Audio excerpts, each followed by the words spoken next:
My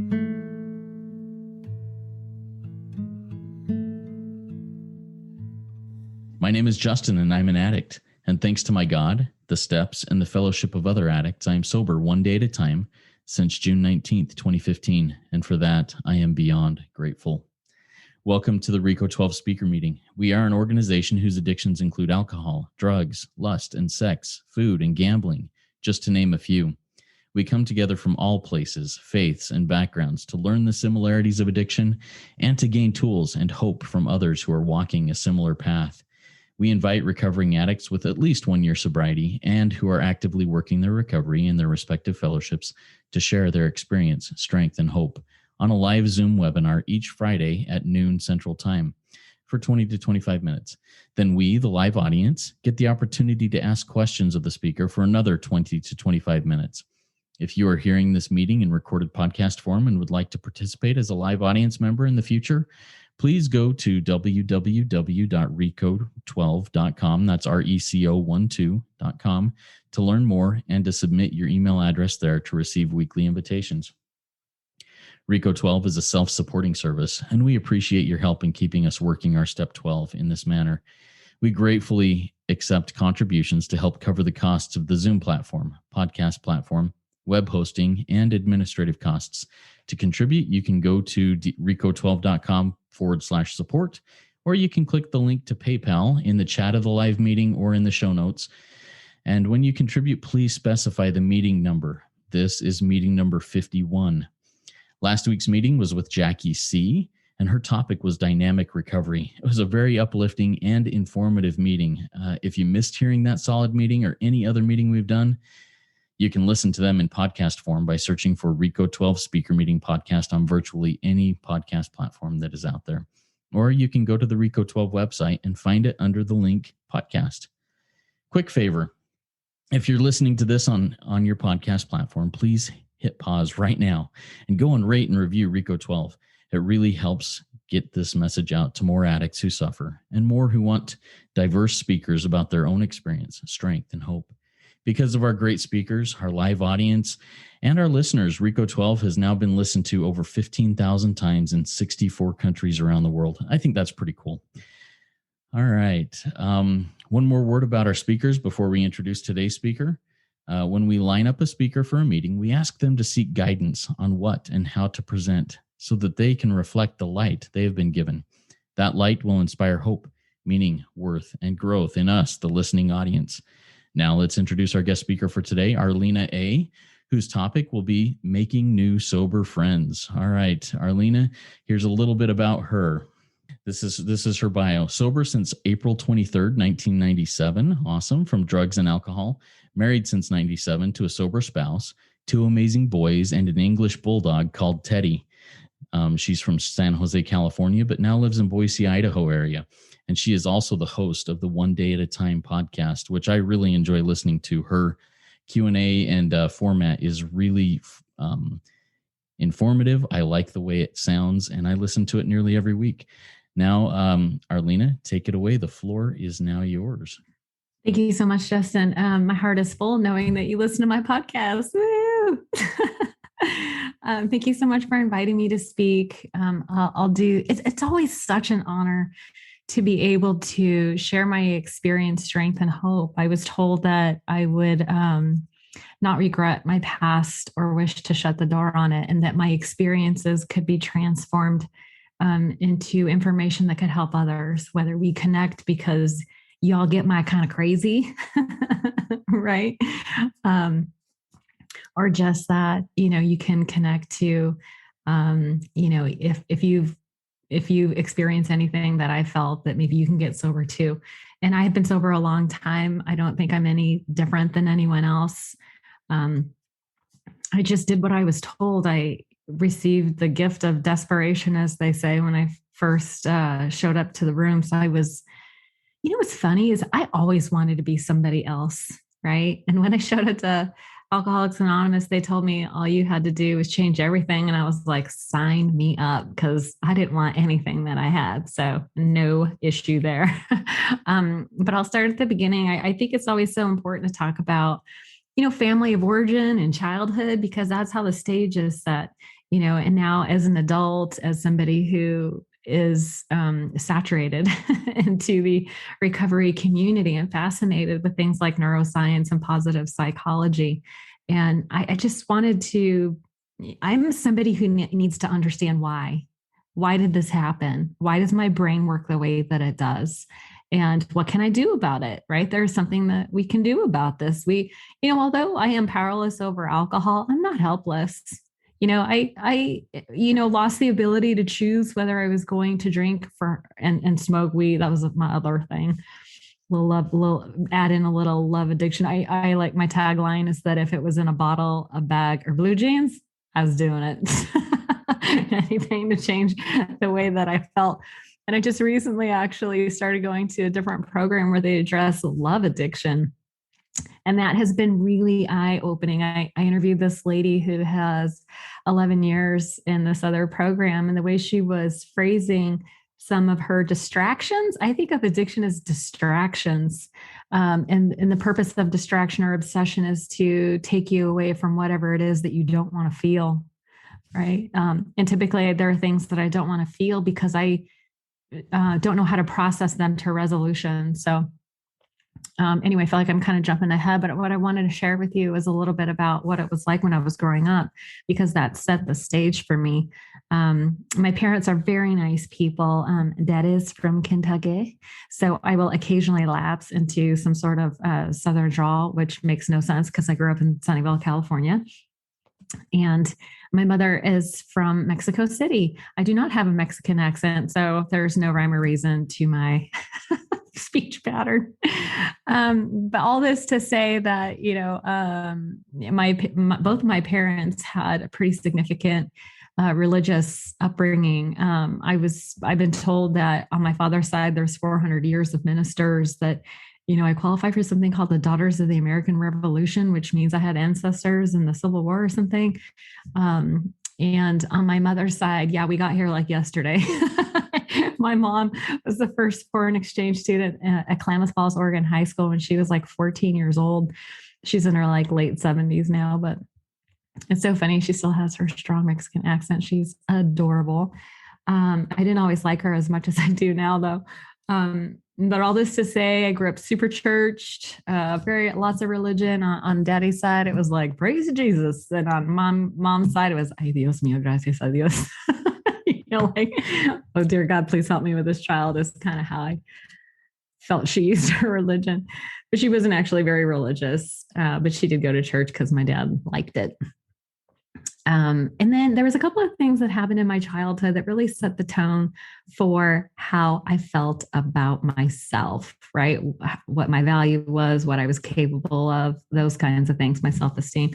I was sexually abused by a neighbor, and my parents divorced. And those two things together did a number on my psyche, right?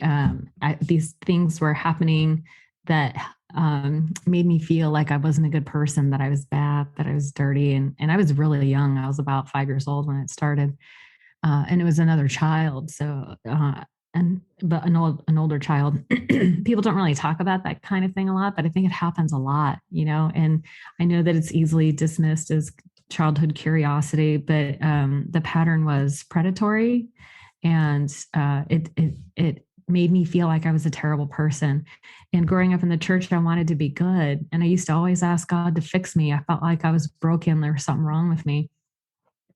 And I never felt that God fixed me. I kept feeling frustrated, and I hated who I was. And I wanted to be good. I really did, but I just couldn't.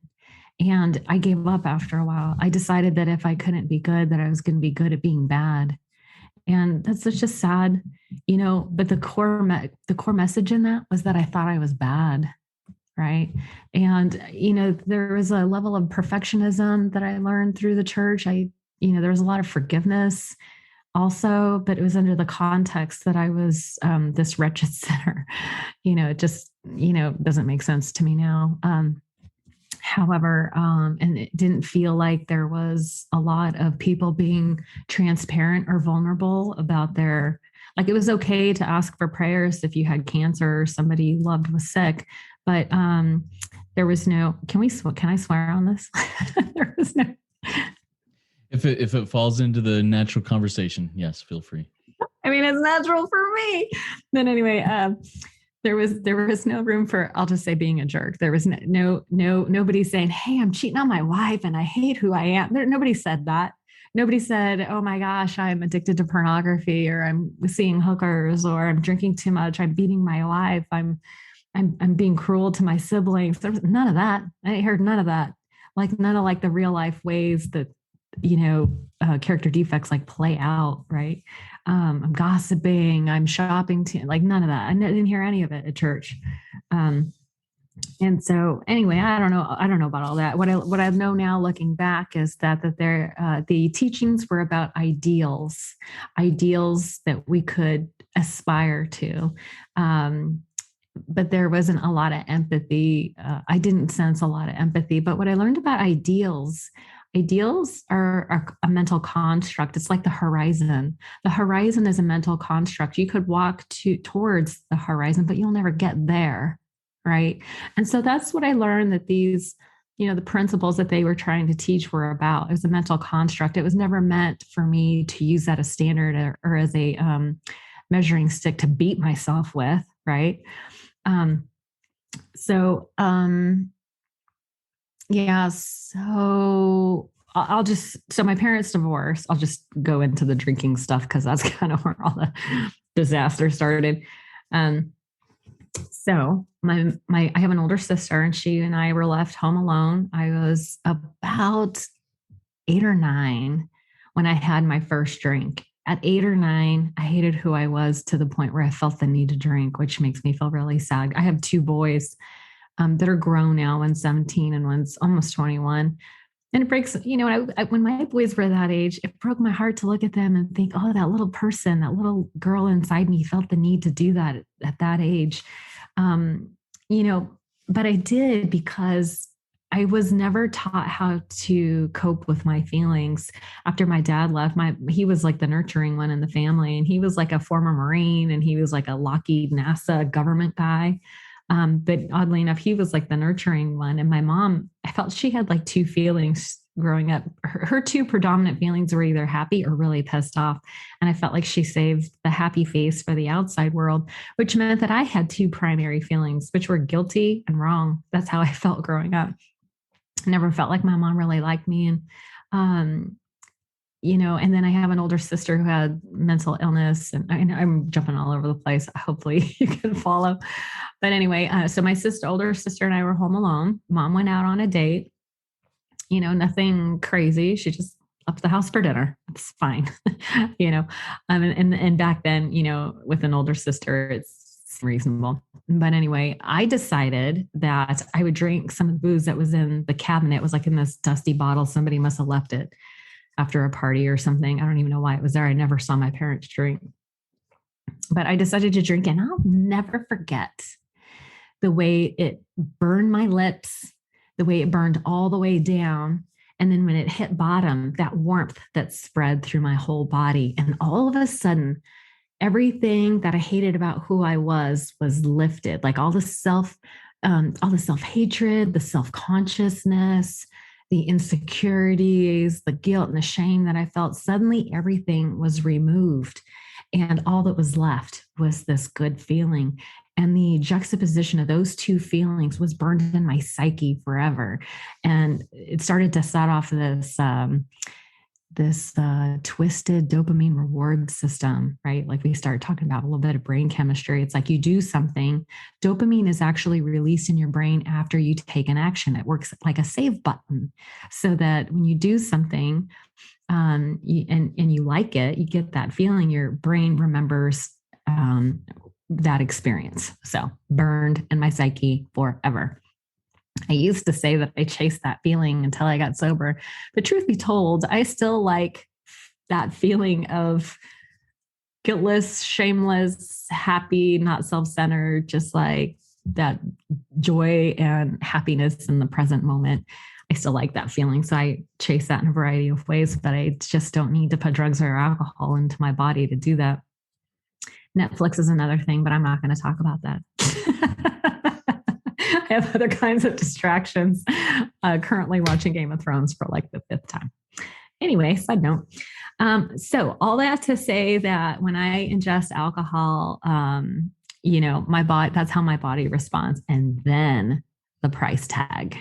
The price tag of that first drink was that I threw up everywhere, and my sister had to clean me up and put me to bed. And that began our alcoholic codependent relationship. Now, I'm not saying at age 8 or 9, I started drinking on a daily basis. However, that experience is sort of indicative of how I drank. So from my first drink to my last drink was on my 25th birthday. And I had many sort of what I called episodes during that time, because I could never predict who was going to show up once I started drinking. I had like these alter egos. It was either Wimpy Wendy or Badass Betsy, because I was either crying or fighting. Turns out there was a third alter ego that I identified later, which was, I just call her Slutty Karen. She always joined the party at some point because everybody loves Slutty Karen, literally and figuratively. That was just part. Sometimes I remember some of my experiences of getting loaded was like I'd wake up the next morning and go, oh my God, that's not my sailing. Anybody relate? Anybody? So yeah, I was not living in alignment with the values that I grew up with, and I wanted to be different and I just couldn't be. And that was like the powerlessness and the unmanageability. The powerlessness was I was not able to control how I behaved once I started drinking. The unmanageability was the effects of my behavior. So we're talking about cause and effect, right? And I like to think of it in terms of cause and effect instead of right and wrong, because I really believe that everybody's just doing the best that they can with the information that they have, right? I didn't know that at that young age when I started drinking, what would happen to my life. I didn't have any examples of it. I'm telling you, even if I did, I probably would have made the same choices because I was in so much pain. I didn't have any other way of coping with my feelings other than to distract, deny, disassociate, and treat it with drugs and alcohol. And man, my teen years were rough. I used to say, I've often said that if, to some extent, drugs and alcohol saved my life, because if I had to feel everything that I felt, I don't know that I would have survived. I barely survived as it was. Like I hated who I was for so long. I had a very hard time making and keeping friends. I just felt so weird and different, which is polar opposite to what my life is about now. I'm surrounded by friends and family and a really intense, amazing support network, which I've had to utilize recently.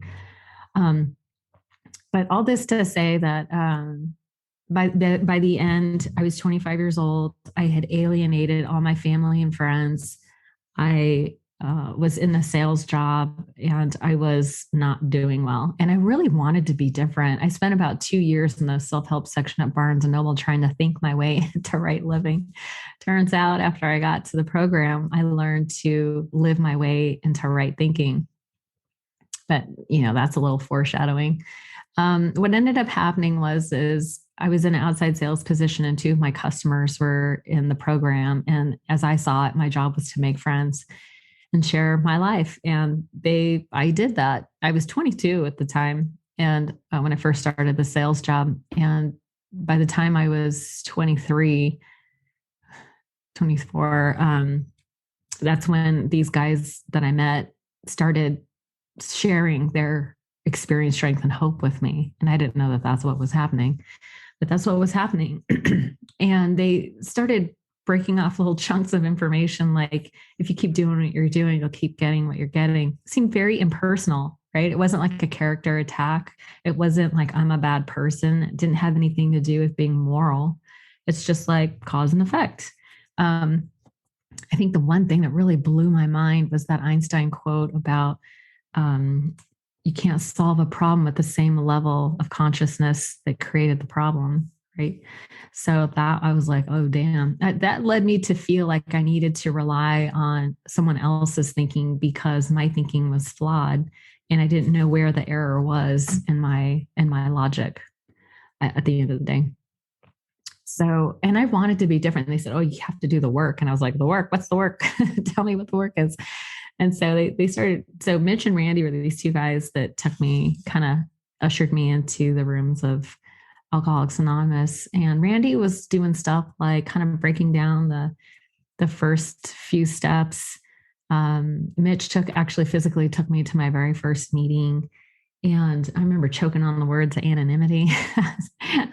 That's how you identify the newcomers. Ask them to read something, reread the literature. And I was terrified. You know, people would talk about the newcomer, and I just assumed I was so self-centered. You know, it's funny. When I showed up, I was so self-centered, but incapable of self-examination. I needed an actual process to help me to do the self-examination. And I was so desperate to be sober. I was willing to do anything that they told me to. And they said that I had to get a female sponsor, and I was terrified. I was terrified that I was going to have to work with the women, because I hung out with the boys. Don't you know? I was like a tomboy. I could drink most men twice my size under the table. I had such tolerance. There's such a weird like ego thing about that. It just means you're drunk. It's not a good thing. It just means you built up your tolerance. It's not a good thing. Yeah, what I value today is vastly different from what I used to value. But yeah, totally self-centered, incapable of self-examination until I was introduced to this process. And in order to move through that process, it needed to be facilitated by a sponsor. And they said I needed to get a female one. And now I understand why. So anyway, I kept hearing about this ominous 4-step, and I was terrified that I kept hearing about people doing steps 1, 2, and 3, and then relapsing. And I was all, hell no, that is not going to be me. I will not. I was so scared I was going to relapse that I was willing to work with another woman. So the way I chose my sponsor is I met this woman who remembered my name the second time she met me. And it was as if the clouds parted and the sun was shining. And it was like, oh, the angels are singing, this is the one. And so, you know how I asked her to be my sponsor? I said, would you listen to my inventory?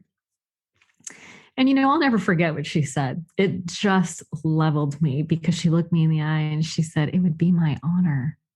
And I was like, really? She goes, but we're going to start with step 1. So that's what we did. She met with me she'd be like, meet me at here's your homework. Step 1 homework, define powerlessness and unmanageability and find examples of those in your life, as many as you can think of. And I would do all my writing exercises. We'd read step 1 together. She read the book with me. I read, you know, out of the Alcoholics Anonymous book and out of the 12 and 12 book. I love both those books. Magical. And I would read her my homework. We'd set a date and I'd go there and I'd wait, and she showed up every damn time. I was always surprised that she was there. I don't know why, but I was like, oh my God, she showed up. We're doing this. And they said to bring to the program the same intensity with which you sought drugs and alcohol. So I was like, oh, I'm a very resourceful person. So I brought all my energy and resources and skills to this process, and just, I don't do anything in half measures anyway. So I was like, okay, that's fine. So we met and did a step a week. The 4 steps took me a little bit longer just because there was so much to go through. But it was the first time. And I don't know why people, you know, come to think of it, I don't know why people are so like resistant to doing the 4-step. It's license to bitch. You get to complain and you have a captive audience. Right? It's like, please bring it on.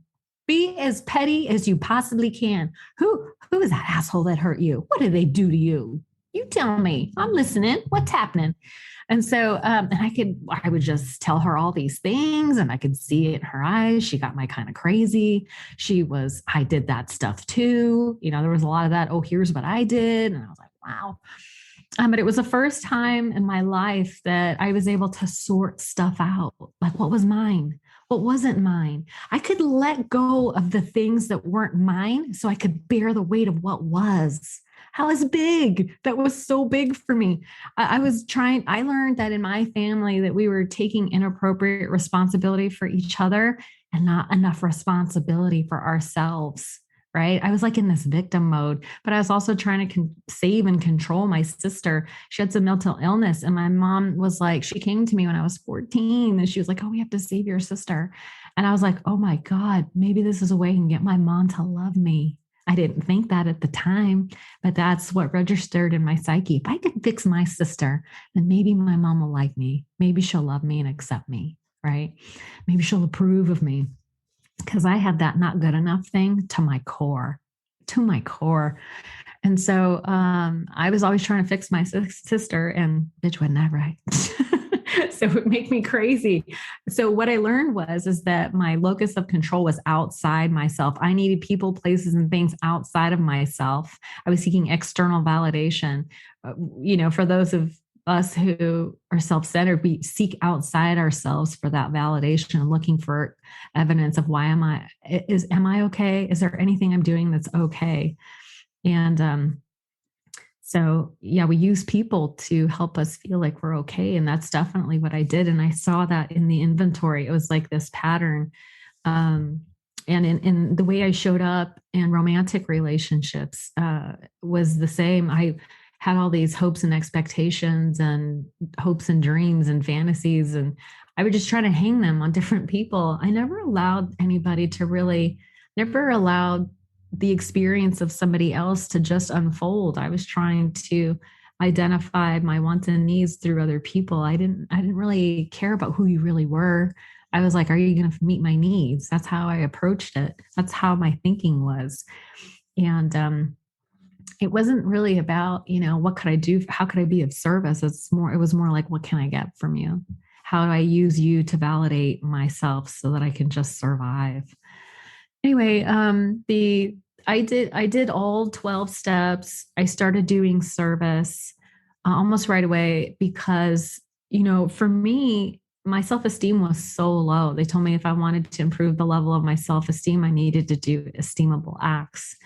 And so service was in my mind still today is the fastest way, stop doing the bad stuff, stop hurting people, stop stealing, whatever. But when we help somebody else, that's when we actually realize that we have it to give. And it's not lost on me that we are kind of obligated to share our experience, strength, and hope, right? And as we speak it, words are powerful. Words are like things. They carry images and feelings that transmit energy. And when I speak from my heart, like that's how I connect with other people. And when I can tell when someone else is speaking from their heart because I feel it, right? When someone's trying to sound good or they're coming from a place of ego, I don't connect as much. And I'm not trying to judge anybody. I feel like we're all just doing the best that we can, but I just experience people differently when they speak from their heart. And so that's what I try to do too.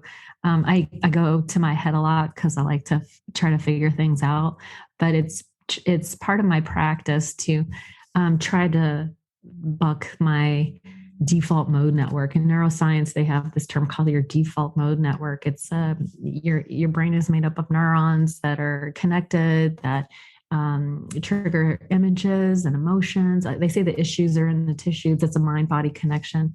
But that's like a computer operating system. I have a set operating system. And as I try to rewire my brain and break out of that default mode network, things like all my doubts and fears come up. My subconscious mind is actually trying to protect me. It wants me in this sort of, if we all have like this thermostat, we don't get too high, we don't get too low. We kind of stay in like this comfort zone, right? But our comfort zone, like I used to say, like drugs and alcohol, it used to be my savior, but it became my executioner, right? At a certain time, the price tag was just too high. It was costing me everything and I had to give it up. And so I had to try to, really what we're talking about is a way to reprocess negative emotions that we experience. We're trying to resolve the past, make amends, make things right. Amends, I learned, was not about it. Apology is important. A recognition of harms caused is important. But the other piece of that is equally as important. It's what can I do to make it right? Right? Making restitution one way or another, whether it's living amends, financial amends, or whatever.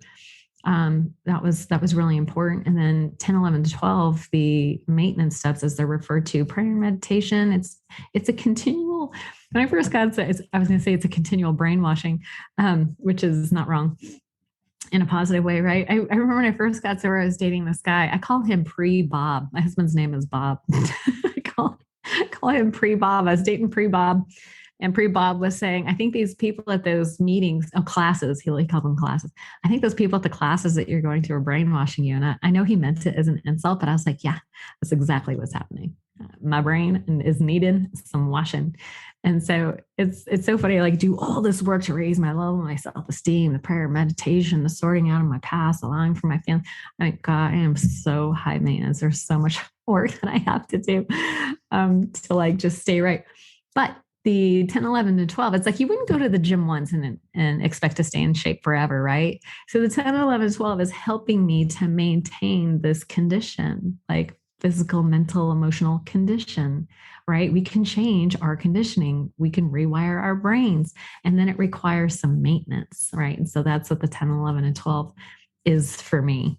And I have had spiritual experiences. And later in my recovery, I've really been obsessed with all this science stuff. And I realized, it is a program of evidence. The big book talks about that. And it kind of brings me some relief. Like I just can't figure out the God thing. It has evolved so many times I've been sober for 27 years. It has, like we're always evolving. We're either evolving or devolving, right? And I would rather stay on the evolving part.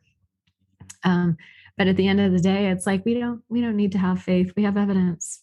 You are evidence. I am evidence that this program works, right? It works if you work it. It's a cliche, but it's actually true. Cliches are cliches for a reason. And so the maintenance of my spiritual condition is not only in practice working with other people or with a higher power, but people, like God works in my life through people. And so that's why I wanted the topic to be about making new sober friends. And I'm going to give you a very practical method of making new friends, because I hear that a lot when people, it's like, well, how do I find sober people? Like usually if you're drinking, you're trying to get sober, everybody drinks. Our society, our culture is so alcohol heavy. It's weird if you don't drink, right? Like I spent the last 10 years in high-tech sales, working at the enterprise level, and they would bring alcohol into the workplace. I remember one day I was in the quarter in the year, my boss lined up shots on my cube wall, and I'm like, oh damn, I need to get out of here. I mean, I don't feel the urge to drink, but it just makes me feel so weird, like a fish out of water, like I just don't belong, and I hate that feeling. But I do have a place where I do belong. And here's the myth. If you don't know how to make friends in recovery, here's what you do.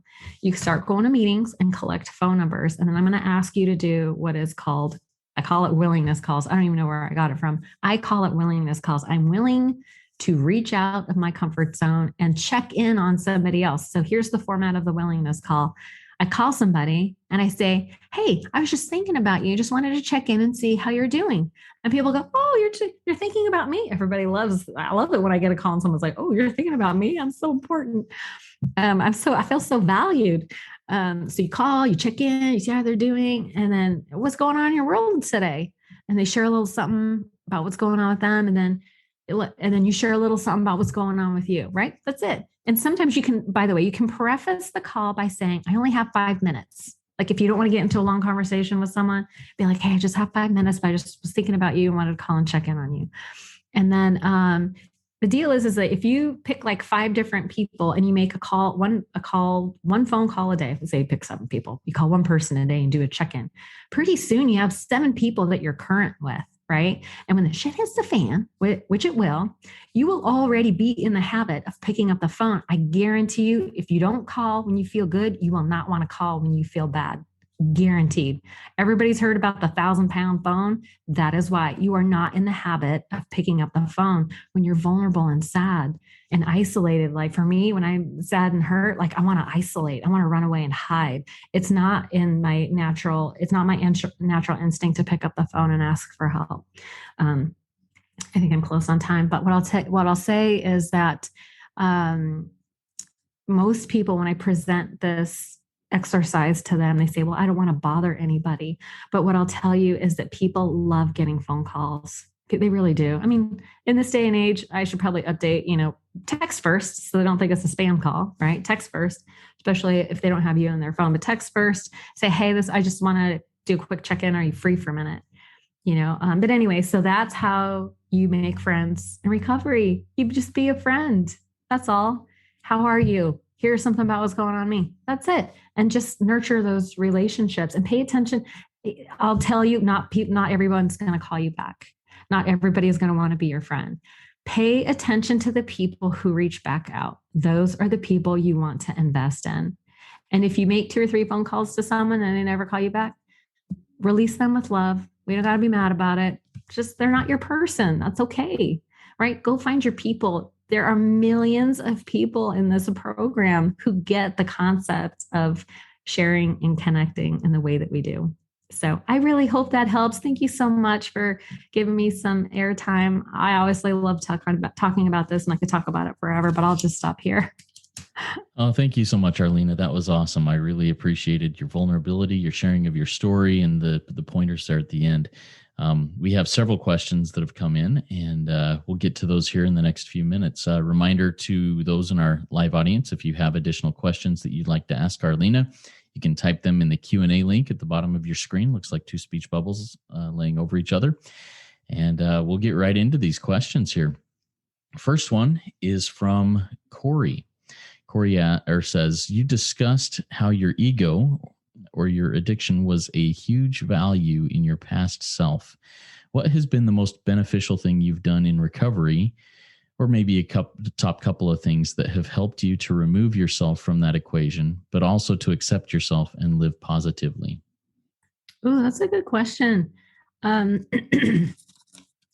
I have learned that self-care is not selfish, right? That I need to put the oxygen mask on myself first, right? I learned that that I need, in order, if I want to be of service to anybody, which is where like my value has started to come from, is that I need to take care of myself first. And when I'm, when I have my needs met, when I am able to, and what I mean is I acknowledge, process, and resolve negative feelings. And then I can go about my day being more positive. But it's very tempting to, the ego is not your amigo. The ego is all about what can I get, right? And when I'm in the space of what can I give, and it's very fearful, right? It's very small, it's very constricted. But when it's all about intention and attitude, if I can, just set aside, my wants, and, I address, of course, my needs first. But if I can move through my day with the intention of how can I serve, my day goes way different than on the days where I skip my morning practice and go right into doing. I love being a human doing, but it doesn't really serve me well. It's better to be a human being, which means about being heart-centered and feeling. I hope that answers the question. I tend to ramble. Oh, that's good. And Corey actually has a follow-up a little bit about the ego. So maybe this will also help develop that a little bit more. He talks about, or asking, you mentioned that you had a hard time feeling like you were broken, or that something was wrong with you, and that you were going to be good at being bad. Corey says, I can really relate with your statement on being good about being bad. How have you been able to reconcile who you are and accept yourself versus who others say you are through your recovery journey without feeding your ego? Or is it that the diet has changed? I mean, it was like a really, okay. So the part about what other people think about, okay. So he said something about being the brokenness. So that is something that I think a lot of alcoholics struggle with. This is the idea that we're broken. I'll just tell you, spoiler alert, there's nothing wrong with you. There's nothing wrong with me. We do tend to focus a little too much on character defects, I think, in this program. It should be balanced out with assets too, right? We all have we do 1,000 things right every day. We tend to focus on the things that we don't do, quote unquote, right. I don't even like to live in that world of right and wrong. I like to I know what feels right or wrong in my gut. Like, does something bring me peace or do I feel funny about it? But that requires that I'm in touch with myself, right? As far as ego stuff goes, it's like, man, it doesn't matter how far down the road you go, you're still the same distance from the ditch. Like, we are really, I don't know how this is going to sound, but I'm 27 years sober, and I do a lot of service work, and people have this thing like, oh, wow. No, just save your oh, wow, because I still have all the same feelings everybody else does. Right. Like, some of the people that I've met with long-term recovery are batshit crazy. So length of time, amount of money, all the external things don't really reflect how you feel on the inside. It is a daily reprieve. And the ego is about external focus, what you can accomplish, what you can do, what you can display, who knows you, how many people. But the real peace comes from, what do I value about me? What can I connect with at a heart level? What feels right? And just kind of live heart centered, like follow your heart is kind of the easiest thing I can say, is follow your heart, because your heart won't steer you wrong. Yeah, thank you so much. I have also witnessed that some people with a lot of sobriety are still very restless, irritable, discontented, as we read in there. And I always try to attract or to circle around people who, no matter their length of sobriety, are filled with that happy, joyous, and free that is there, because that's what I want. That's what I want. All right. So I have another question that I have here, and it kind of relates to the previous two questions. So you mentioned that that the alcohol was both your savior and your executioner. It saved you through your difficult years, teenage years and young adult years. How did you go about thanking your addict for saving you or bringing you through those hard years and moving on? That's a great question. I went to therapy. I've done a lot of therapy. I love therapy. It's so good. I went to this therapist. Her specialty was process therapy. And that was when I really started to learn how to process feelings to resolution. And she did it by helping me to recognize that I have different facets inside myself. Right. And so the addiction really was trying, in a way, it sounds weird, but it was trying to save me. Your subconscious mind is always trying to protect you. Right. And so rather than feel the feelings that I didn't want to feel and I had no tools to process these feelings to resolution. Right. Because in my mind, I was always guilty and wrong. All roads lead to, it's my fault. I'm broken. Right. Like, in and of myself, that's where the logical conclusion is in my mind. And so I kind of lost my train of thought.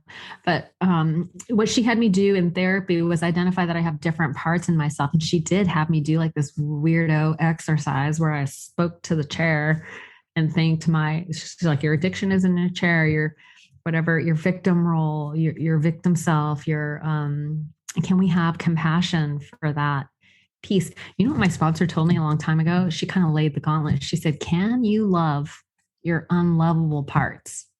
And I was like, damn, that was like the biggest challenge I ever had. Can I love my unlovable parts?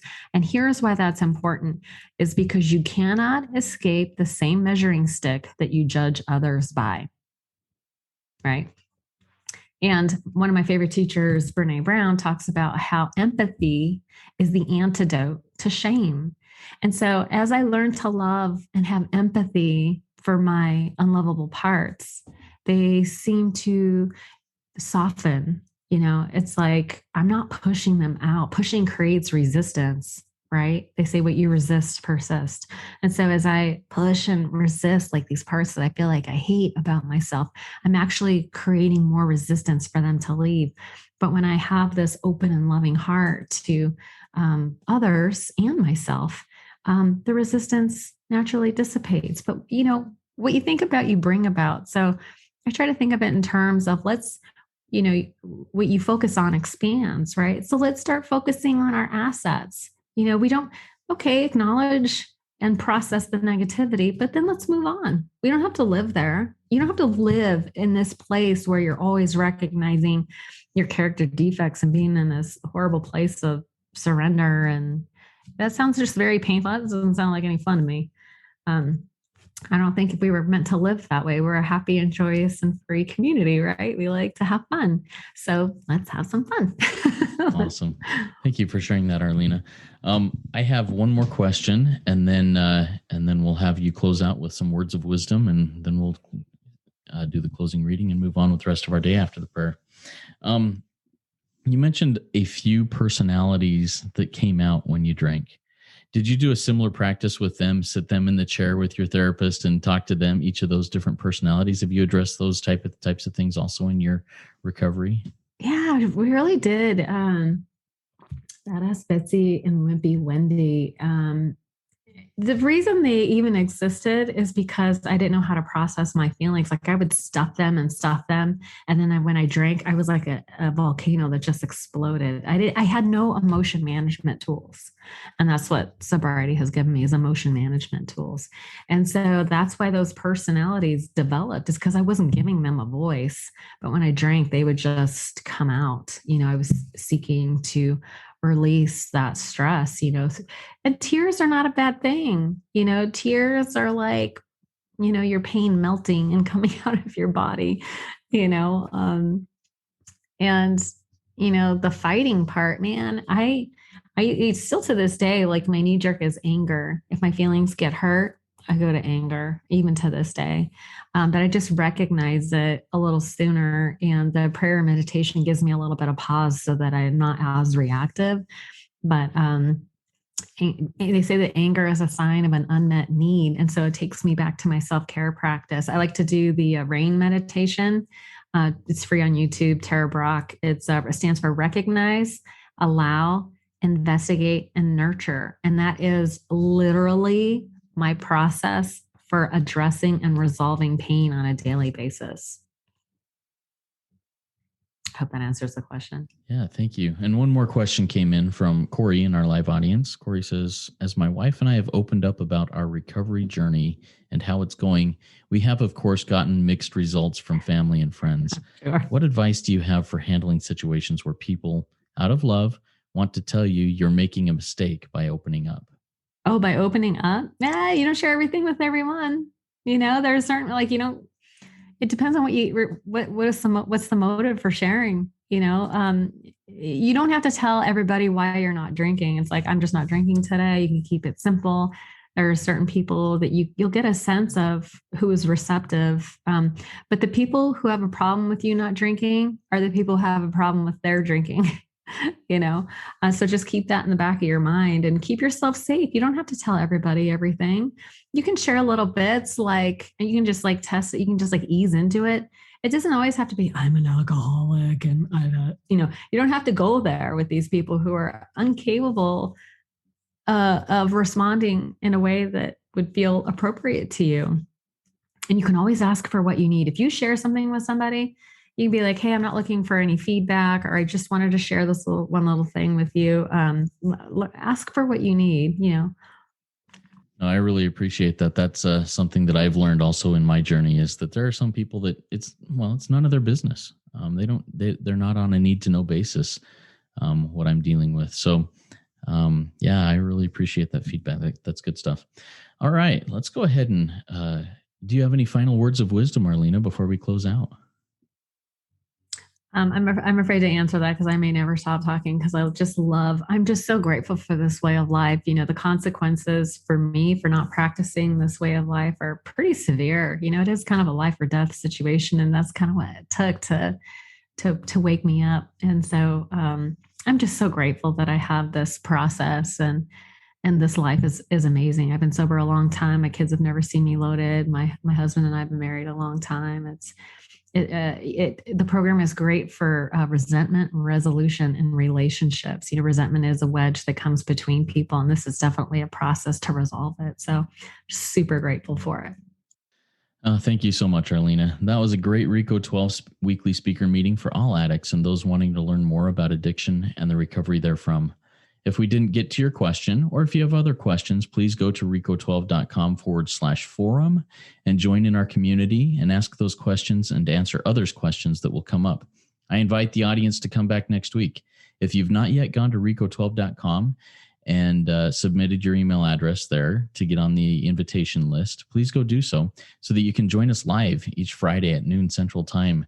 Next week, we'll be hearing from Naika, whose topic will be being a multidisciplinary addict. And I'm looking forward to that one too. All right, now let's launch off into the rest of our day with the Lord's Prayer that Arlina has suggested, and I will be saying, Our Father, who art in heaven, hallowed be thy name. Thy kingdom come, thy will be done on earth as it is in heaven. Give us this day our daily bread, and forgive us our trespasses as we forgive those who trespass against us. And lead us not into temptation, but deliver us from evil. For thine is the kingdom and the power and the glory forever and ever. Amen. Amen. Keep coming back, everybody. It works when I work it. So work it. You are worth it.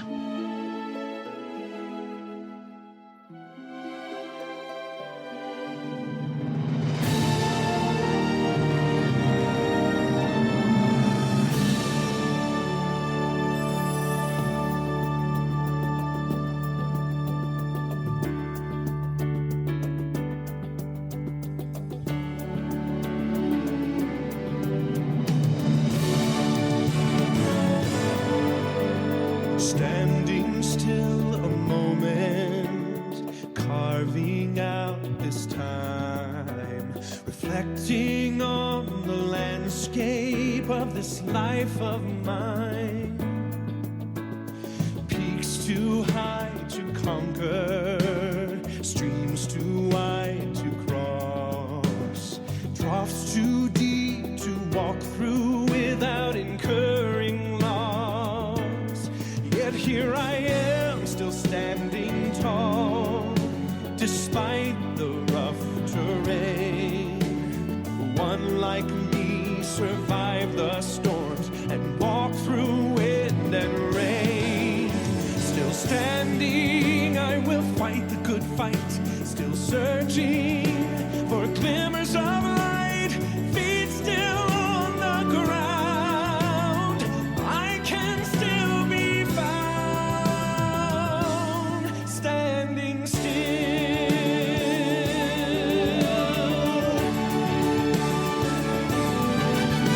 My wings are torn and tattered, but I know I still can fly. I may not soar unfettered, I may not rise too high.